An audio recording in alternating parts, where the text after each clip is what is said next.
आता थिअरमचं स्टेटमेंट नीट वाचा. In a right angle triangle, एक काटकोन त्रिकोण आहे. The length of the median, median कोणाची? Of the hypotenuse. हायपोटेनसची एक तुम्ही मेडियन काढायची आणि त्या मेडियनची लांबी is half the length of the hypotenuse. त्या मेडियनची लांबी हायपोटेनसच्या किती असणार? निम्मी असणार. हे सिद्ध करायचं. एक ट्रायंगल घ्या, right angled triangle ABC, ज्याच्यामध्ये बी हा काय रे? राईट अँगल आहे, बरोबर. मग बी जर राईट अँगल असेल तर हायपोटेनस कोणती येईल? AC. AC वरती आपण बी मधून काय काढली? मेडियन काढली, जे AC ला कोणत्या पॉईंटमध्ये इंटरसेक्ट करते? D या पॉईंटमध्ये इंटरसेक्ट करते, बरोबर. BD ही AC ची मेडियन आहे, म्हणजेच AD आणि DC हे दोन सेगमेंट काय झाले? कॉन्ग्रुएंट झाले, म्हणजेच D हा AC चा काय झाला? मिड पॉईंट झाला, बरोबर. मग आता गिवन मध्ये काय लिहिणार?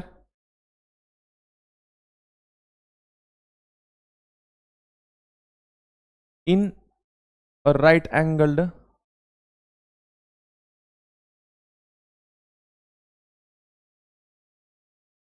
Triangle ABC. हां, angle B is equal to 90 degree and segment BD is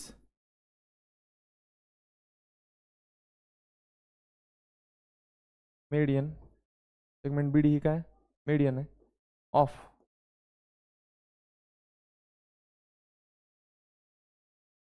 hypotenuse AC, बरोबर. AC ह्या हायपोटेनसची म्हणजेच कर्णाची, BD ही काय आहे? मध्यक आहे. आता टू प्रूव्ह, सिद्ध काय करायचं? सिद्ध काय करायचं? हां, जी मेडियन आहे कोणती? सेगमेंट BD ही काय? मेडियन आहे. हिची लेंथ हाफ आहे कोणाच्या? ACची, म्हणजेच हायपोटेनसची. आलं लक्षात? हे सिद्ध करायचं. मग त्यांनी कन्स्ट्रक्शन करायला सांगितलं.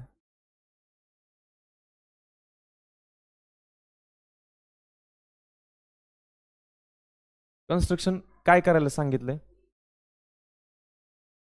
रे BD एक्सटेंड करा, म्हणजे BD हा रे काय करायचा? पुढं वाढवायचा.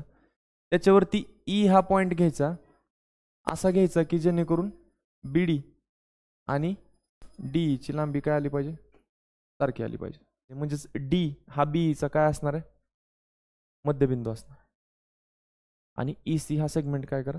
जोडून घ्या, बरोबर. मग आता असं कन्स्ट्रक्शन करण्यामागचं कारण काय बघा. आता BD हा जो सेगमेंट आहे कोणाच्या निम्मा झाला रे? BEच्या निम्मा झाला, बरोबर. का? तर आपण कन्स्ट्रक्शन तसं केलं. परंतु BD हा सेगमेंट ACच्या निम्मा आहे आपल्याला सिद्ध करायचं आहे. तर BD हा BEच्या निम्मा आहे आणि BD हा ACच्या निम्मा आहे हे सिद्ध करायचं असेल तर BE आणि AC हे काय दाखवावं लागतील तुम्हाला? कॉन्ग्रुएंट दाखवावं लागतील. BE आणि AC हे दोन सेगमेंट तुम्हाला काय दाखवावं लागतील? कॉन्ग्रुएंट दाखवावं लागतील. मग BE आणि AC हे दोन सेगमेंट कॉन्ग्रुएंट दाखवायचे म्हटल्यानंतर ABC आणि ECB हे दोन ट्रायंगल तुम्हाला कॉन्ग्रुएंट दाखवायचे. त्यांनी दिलंय पण तुम्हाला हिंटमध्ये. ABC आणि ECB हे दोन ट्रायंगल तुम्हाला काय दाखवायचे? कॉन्ग्रुएंट दाखवायचे. हे जर दोन ट्रायंगल ABC आणि ECB हे कॉन्ग्रुएंट दाखवले तर AC कॉन्ग्रुएंट EB म्हणू शकता तुम्ही. कशावरून? CSCT, corresponding sides of congruent triangle. परंतु हे दोन ट्रायंगल कोणत्या टेस्टनुसार कॉन्ग्रुएंट दाखवायचे? ABC आणि ECB साइड अँगल साइड टेस्टनुसार कॉन्ग्रुएंट दाखवा म्हणून सांगितलं, बरोबर. साइड आहे आपल्याकडे AB ला काय कॉन्ग्रुएंट दाखवावं लागेल तुम्हाला? EC. त्यानंतर ABC हा अँगल आणि ECB हा अँगल हे दोन्ही कॉन्ग्रुएंट दाखवावं लागतील. म्हणजेच दोन्ही काय दाखवावं लागतील? Right angle. मग ABC हा राईट अँगल आहे तर ECB काय सिद्ध करावं लागेल? राईट अँगल आहे. आणि एक कॉमन साइड आहे कोणती? BC. ABC मध्ये BC आणि ECB मध्ये CB ही काय? Common side. तर मग दोन्ही ट्रायंगल आपण साइड अँगल साइड ह्या टेस्टनुसार कॉन्ग्रुएंट दाखवू शकतो. परंतु त्याच्यासाठी आपल्याला AB ला EC कॉन्ग्रुएंट आहे हे दाखवलं पाहिजे अगोदर. आणि ABC 90चा आहे तर ECB सुद्धा 90चा आहे हे दाखवलं पाहिजे. तर आता एक लक्षात घ्या, AB ला EC कॉन्ग्रुएंट दाखवण्यासाठी आपल्याला परत कुठले ट्रायंगल कॉन्ग्रंट दाखवायचे? ADB आणि CDE हे दोन ट्रायंगल कॉन्ग्रंट दाखवायचे. कोणते?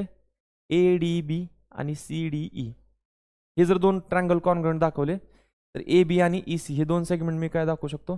कॉन्ग्रंट दाखवू शकतो. लक्षात येतंय? लक्षात येतंय? बरं, AB आणि EC हे फक्त दोन्ही सेगमेंट कॉन्ग्रंट दाखवून उपयोग नाही, तर हे दोघं मला पॅरलल दाखवावं लागतील. का पॅरलल दाखवावं लागतील? ह्या दोन लाईन AB आणि EC जर पॅरलल असतील आणि त्याच्यावरती जर BC ही ट्रान्सव्हर्सल टाकली तर ABC आणि ECB हे दोन काय होतील? इंटेरियर अँगल होतील. इंटेरियर अँगल सप्लिमेंटरी असतात. त्यातला ABC हा जर राईट अँगल असेल तर ECB पण काय येईल? राईट अँगल येईल. म्हणजे कसं सिद्ध करता येईल बघा, स्टेप बाय स्टेप जाऊ. Proof.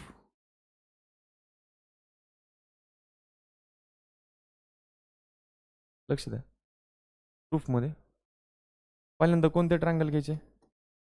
In triangle ADB and triangle CDE. बरोबर. ADB ला कुठला ट्रायंगल घ्यायचा? CDE. का EDC घ्यायचा? नाही, CDE घ्यायचं. बरोबर ना, 1 to 1 करस्पॉन्डन्सनुसार. हां, ह्या दोन ट्रायंगलमध्ये segment AD congruent segment CD हे कुठनं आलं? गिवन आहे ना, कारण D हा AC चा मध्यबिंदू आहे. हे काय गिवन आहे. त्यानंतर angle ADB congruent angle CDE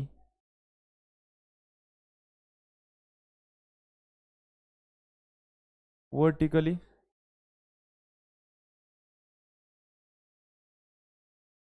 opposite angles. Vertically opposite angles. आणि segment BD congruent segment ED. काय? कन्स्ट्रक्शन.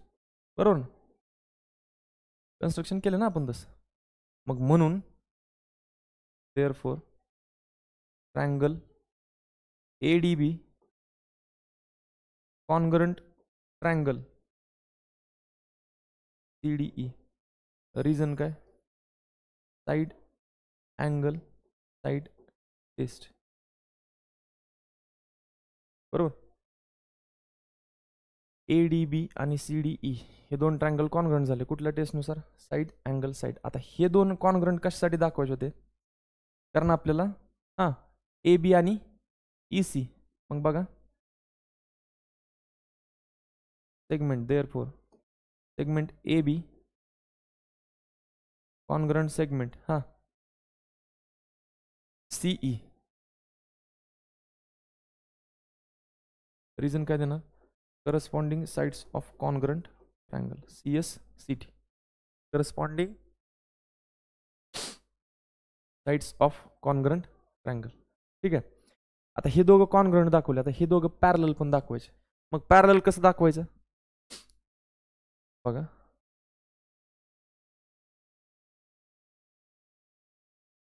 पॅरलल कसं दाखवायचं? आता बघा, हे दोन ट्रायंगल कॉन्ग्रंट आलेत ना, कोणते कोणते? ADB आणि CDE. याच्यामधला मी अँगल कुठला घेतो? BAD. Angle BAD. Congruent angle ECD. Reason काय देणार? Corresponding angles of congruent triangle. एकरूप त्रिकोणाचे काय आहेत? हे संगत कोण आहेत? करस्पॉन्डिंग अँगल्स आहेत. आणि एकदा दोन ट्रायंगल कॉन्ग्रंट दाखवले की त्यांच्या सर्व करस्पॉन्डिंग साइड्स आणि करस्पॉन्डिंग अँगल्स हे काय असतात? एकमेकांना कॉन्ग्रंट असतात का नाही? मग BAD आणि ECD हे दोन अँगल कॉन्ग्रंट झाले का? Corresponding angles of congruent triangle. ह्याच दोन्ही अँगलची नावं, अँगल BADचं नाव मी काय लिहू शकतो? BAC लिहू शकतो. आणि कॉन्ग्रंट अँगल ई सी डीचं नाव मी काय लिहू शकतो, ई सी ए लिहू शकतो. असं का, तर A dash D dash C. D हा पॉईंट एच्या आणि सीच्या दरम्यान असून तिन्ही बिंदू काय आहेत, कोलिनियर आहेत, एकाच रेषेवरती आहेत, बरोबर. म्हणून मग आता हे दोन अँगल कॉन्ग्रुएंट दाखवले, ह्याचा फायदा कसा घ्यायचा बघा. पट angle PAC and angle ECA are हे कसले अँगल्स आहेत, अल्टरनेट अँगल्स आहेत, फॉर्म्ड बाय जे तयार केलेत ट्रान्सव्हर्सलनी. कोणत्या ट्रान्सव्हर्सलनी, formed by transversal AC on line. कोणत्या लाईनवरती, AB अँड लाईन EC. समजते. BAC आणि ECA हे दोन अँगल कसले अँगल आहेत, अल्टरनेट अँगल्स आहेत, जे कोणी तयार केलेत, ट्रान्सव्हर्सल ACनी आणि लाईन AB आणि लाईन EC वरती, बरोबर. आता मला सांगा, हे दोन अँगल कॉन्ग्रंट आहेत आणि हे अल्टरनेट अँगल आहेत, म्हणजेच आपण डायरेक्ट काय म्हणू शकतो, therefore line AB parallel line EC. Reason काय देणार, आठवतंय, पॅरलल लाईन्स वगैरे आठवतंय, लक्ष द्या. दोन लाईन पॅरलल असतील तर त्याच्यावरती टाकलेल्या ट्रान्सव्हर्सलमुळे तयार होणारे अल्टरनेट अँगल्स काय असतात, कॉन्ग्रंट असतात. हा काय, हे आपण सिद्ध केलं होतं. दोन लाईन जर पॅरलल असतील तर त्याच्यावरती टाकलेल्या ट्रान्सव्हर्सलमुळे तयार होणारे अल्टरनेट अँगल कॉन्ग्रंट असतात. हे आपण कुठं सिद्ध केलं होतं, अल्टरनेट अँगल थेरममध्ये सिद्ध केलं होतं. आणि अल्टरनेट अँगल टेस्टमध्ये आपण काय सिद्ध केलं होतं, जर कोणत्याही दोन लाईनवरती एखाद्या टाकलेल्या ट्रान्सव्हर्सलमुळे तयार होणारे अल्टरनेट अँगल जर कॉन्ग्रंट असतील तर त्या दोन लाईन काय असतात, पॅरलल असतात. आपल्याला काय सिद्ध करायचं मला सांग बरं. इथं AB आणि C हे पॅरलल हे सिद्ध करायचं, बरोबर. त्याच्यासाठी आपण त्यांच्यावरती टाकलेल्या ट्रान्सव्हर्सलमुळे तयार झालेले अल्टरनेट अँगल काय दाखवले, कॉन्ग्रंट दाखवले. मग दोन लाईनवरती टाकलेल्या ट्रान्सव्हर्सलमुळे तयार झालेले अल्टरनेट अँगल कॉन्ग्रंट आहेत आणि त्याच्यावरून आपण ह्या दोन लाईन पॅरलल आहे असं म्हणतोय. तर रिझन काय देणार, alternate alternate angle test. Alternate angle टेस्टवरून या दोन्ही लाईन काय झाल्या, पॅरलल झाल्या. आता 9 बघा, line AB parallel line EC आलं ना, अँड लाईन BC ही काय घ्या, ट्रान्सव्हर्सल घ्या, and line BC is transversal. BC काय घेतली तुम्ही, ट्रान्सव्हर्सल घेतली. तर AB आणि EC ह्या लाईनवरती BC ही जी ट्रान्सव्हर्सल टाकली ना, त्याच्यामुळं तयार झालेले अँगल ABC आणि अँगल ECB हे काय येणार, सप्लिमेंटरी येणार. का, कारण हे दोन्ही कसले अँगल्स होतात, इंटेरियर अँगल होतात. मग काय म्हणणार, इंटेरियर अँगल थेरम म्हणायचं, इंटेरियर अँगल थेरम. दोन लाईनवरती टाकलेल्या ट्रान्सव्हर्सलमुळे तयार होणारे इंटेरियर अँगल काय असतात, सप्लिमेंटरी असतात. ठीक आहे. मग त्यातला ABC किती दिलाय, ABC किती दिलाय, 90 अंशाचा, अधिक अँगल ECB बरोबर किती अंश, 180 अंश. 90 अधिक आहे, पलीकडे गेल्यानंतर वजा, 180 मधनं 90 वजा होईल, तर ECB किती येईल, ECB किती येईल? Therefore angle ECB is equal to 90 degree. अंशाला इथं काय करू आता? Therefore angle ABC is equal to angle ECB is equal to, बरोबर.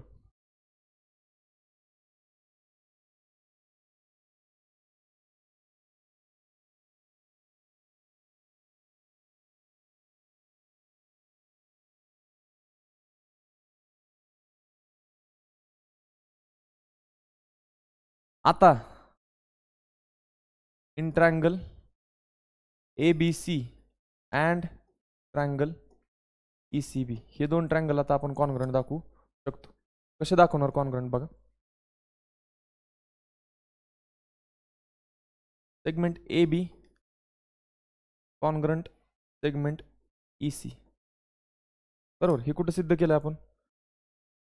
इथं सिद्ध केलंय. ह्याला द्या नंबर 1. ठीक आहे. आणि इथं काय म्हणा?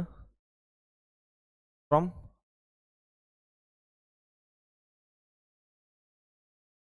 वन. हां, परत angle ABC congruent angle ECB.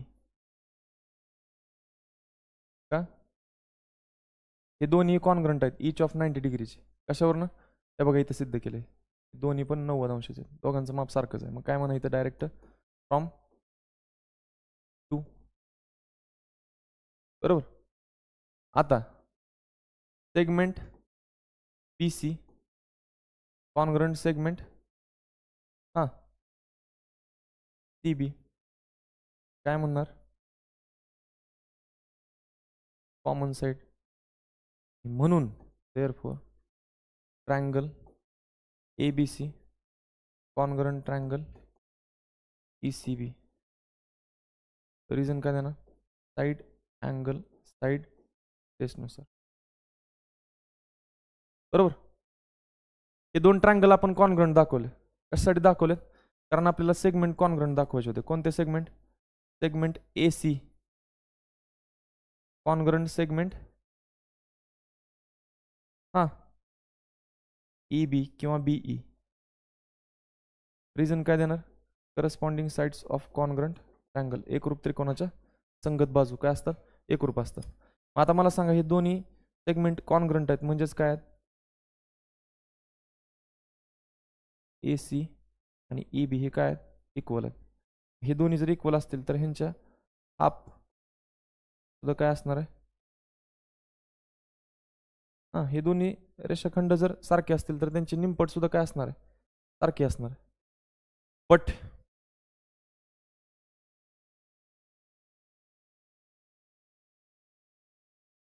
BD जो आहे सेगमेंट तो निम्मा आहे. कोणाच्या?